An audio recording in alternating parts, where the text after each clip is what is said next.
Welcome back दोस्तों। उम्मीद है आप सब ठीक होंगे। आज की कहानी है नैन्सी की। नैन्सी के पास एक ऐसी स्किल है जिससे वो किसी भी मर्द को सातवें आसमान पे पहुंचा सकती है और उसकी इसी स्किल की वजह से पूरा गांव नैन्सी के साथ घपाघप करना चाहता है। मूवी का नाम है बुगाओ।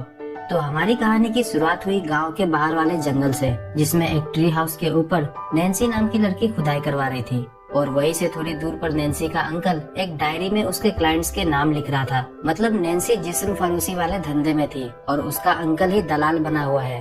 तो जंगल में मंगल करने के बाद नैन्सी ने अपने बड़े बड़े सुंदर तरबूजों को कपड़ों के अंदर छुपाया और अपने अंकल के साथ नेक्स्ट क्लाइंट से मीटिंग के लिए निकल पड़ी। अब दिन में इतनी खुदाई के बाद जाहिर है कि नैन्सी की गुफा सुरंग हो चुकी होगी, फिर भी उसके पास क्लाइंट्स की कमी नहीं है। तो मैं और आप अच्छे से समझ ही सकते हैं कि नैन्सी के पास किस तरह के स्किल्स होंगे। अब शाम में नदी में नहाने के बाद नैन्सी अपने अंकल के साथ खूब सारा सामान लेकर आई। तब हमें पता चला कि वो सब बहुत ही गरीब हैं। साथ ही में हम नैन्सी की छोटी बहन मिसा और अंकल का बेटा यानी नैन्सी के कजिन दिमित्री से भी मिले, जो इतना सारा खाना देखकर बहुत ही खुश थे। डिनर वगैरह करने के बाद दारू की बाल्टी लेकर अंकल हिसाब करने बैठा हुआ था।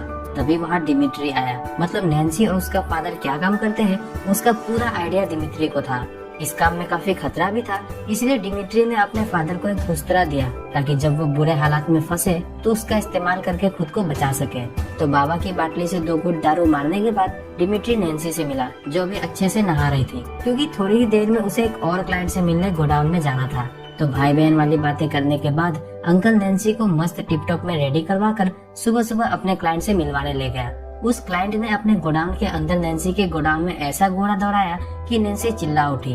अब इस दौरान अंकल गोडाउन के बाहर खड़े होकर दारू पी रहा था, लेकिन जब नैन्सी का चिल्लाना चीख में बदल गया तब अंकल गोडाउन के अंदर आया और उस क्लाइंट को रुकने के लिए बोला, पर वो क्लाइंट रुकने वाला कहाँ था। फिर भी जैसे तैसे नैन्सी अपने अंदर से उस क्लाइंट के हथियार को निकाल अंकल के पास जाने में सफल रही, जिसके बाद उस क्लाइंट ने बस अंकल को हल्का सा धक्का ही दिया था कि तभी अंकल की गर्दन उस उस्तरे से कट गई जो दिमित्री ने उन्हें दिया था। अब मौके पर ही अंकल सस्ते में ऊपर के लिए निकल गए, जिसके बाद से पूरे घर में मातम वाला माहौल छा गया।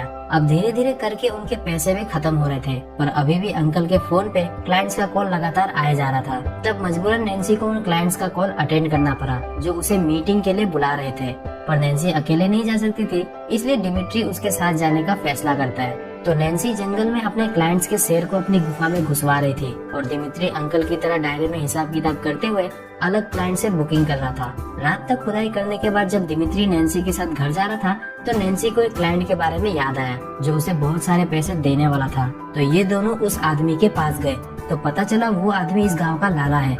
लाला मतलब गांव का सबसे अमीर आदमी। लेकिन लाला की एक समस्या यह थी कि उसका बेटा जोशुआ गे था और वो चाहता है कि जोशुआ मर्द बने। तो उसकी मर्दानगी बाहर निकलवाने के लिए उसने नैन्सी को बुलाया।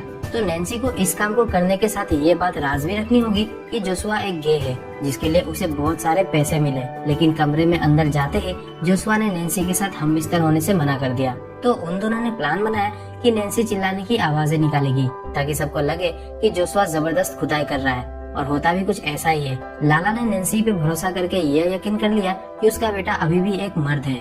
यही पैसे वैसे लेने के बाद दिमित्री नैन्सी के साथ घर लौट आया था। अगले दिन से दिमित्री ने पूरे गांव के लोगों में नैन्सी के बारे में प्रचार कर दिया, जिससे बहुत सारे लोग नैन्सी की झील में डुबकी लगाने आने लगे थे। सब कुछ अच्छा चल रहा था, अच्छे खासे पैसे भी उनके पास आने लगे थे। तभी एक दिन उनके इस बिजनेस के बारे में पुलिस ऑफिसर सैमुअल को पता चला, तो वो तुरंत दिमित्री से मिला और अपना कमीशन सेट किया, जिसके बाद उसने भी नैन्सी के मुलायम जिस्म की सवारी करी और इतनी स्मूथनेस उसे आज तक नहीं मिली थी। यही सैमुअल ने दिमित्री से अपने गे कांस्टेबल से इंटीमेट होने को बोला, तो मजबूरन दिमित्री को भी ये करना पड़ा और इस दौरान उसे काफी बार वोमिटिंग भी हुई क्योंकि दिमित्री स्ट्रेट था। अब ये सब होते हुए 2 महीने गुजर जाते हैं और अब दिमित्री भी गांव की औरतों के साथ मीटिंग्स लेने लग गया था। तो अब दोनों step sister and step brother ने मिलके टेबू फैमिली बना ली है। ऐसे ही एक औरत को संतुष्ट करने के बाद दिमित्री नैन्सी के साथ घर जा रहा था। तभी उन्हें रास्ते में सैमुअल मिला, जिसने उन दोनों से अपना कमीशन लिया और आगे बढ़ गया। अगले दिन नैन्सी की बहुत ही ज्यादा तबीयत खराब हो गई थी, तो दिमित्री ने उसे कंबल उड़ाया और खुद दवाइयाँ लेने बाहर चला गया।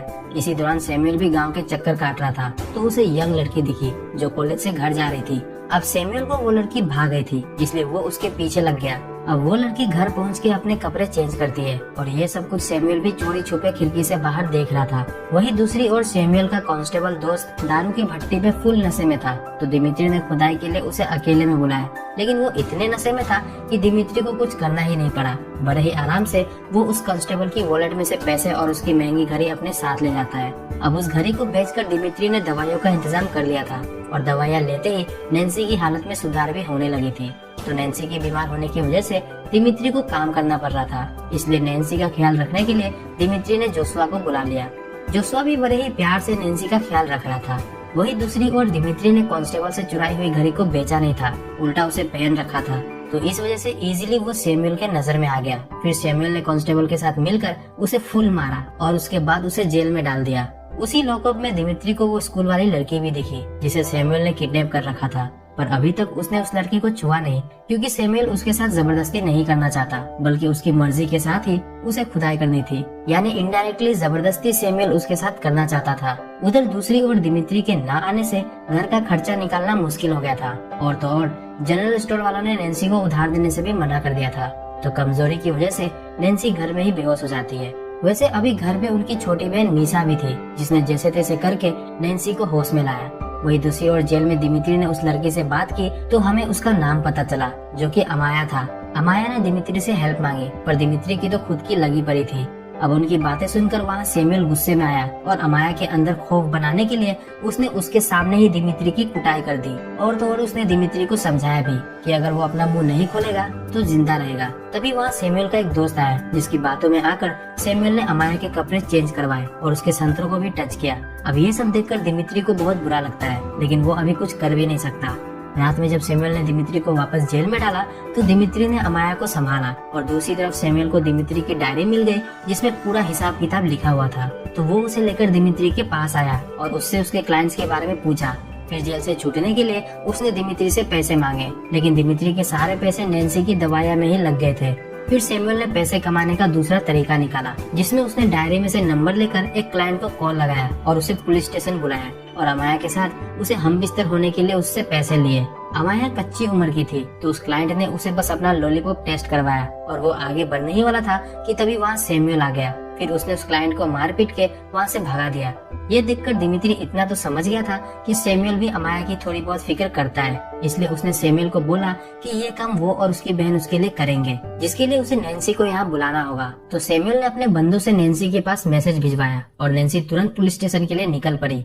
इधर दिमित्री ने अमाया को समझाया कि उसकी बहन जल्दी यहाँ आएगी और वो सब यहाँ से बाहर होंगे, लेकिन नैन्सी के आते ही सैमुअल ने उसे अमाया के सेल में बंद कर दिया। अब नैन्सी को कुछ समझ नहीं आता कि यहाँ चल क्या रहा है, तो सैमुअल ने उसे साफ साफ समझा दिया कि उसे अमाया को उसके साथ घबाघब करने के लिए तैयार करना पड़ेगा, जिसके बाद वो उसे और उसके भाई को छोड़ देगा। तो ना चाहते हुए भी नैन्सी ने अमाया को नहलाया और उसे अच्छे से रेडी किया। सब कुछ होने के बाद सैमुअल अमाया को अपने साथ बेड पर ले गया और अमाया के बार बार मना करने के बाद भी सैमुअल ने उसके साथ जबरदस्ती की। पहले तो बस सैमुअल अमाया के साथ प्यार से पेश आ रहा था, फिर अचानक से वो एग्रेसिव हो गया और उसने अमाया के दोनों गुफा में अपनी जेसीबी दौड़ा दी, जिस वजह से अमाया की चीखें पुलिस स्टेशन के बाहर तक गूंज रही थी।